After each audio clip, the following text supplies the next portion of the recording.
அப்படியா சுத்துங்க கரெக்டா இருந்தீங்க கரெக்டா இருந்தீங்க 20 சுத்து சுத்தணும் இந்த பொம்பளையாள் கிட்ட 2 பேர் நின்றுக்காங்க 20 சுத்து இந்த வெளி எலிசோன்னு தெரியல எல்லாரும் டான்ஸ் ஆடுறாங்க கட்ட கட்ட கட்ட கட்ட கட்ட ஆடுறான் இல்ல 20 ஆயிட்டாண்டு இல்ல தம்பி நீ எடுக்காத நீ அந்த பக்கம் வரணும் அவன் 20 சுத்து சுத்தல எல்லாம் நீ எப்படி வரலாம் 100 யாரு இது யாரு ரொம்ப தெளிவா வரானுங்க முடிஞ்சு சுத்திக்கிட்டே இருப்பேன் எத்தனை பயனுக்கு இதெல்லாம் கிடையாது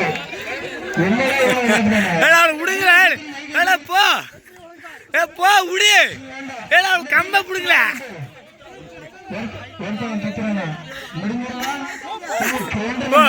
கம்ப போடு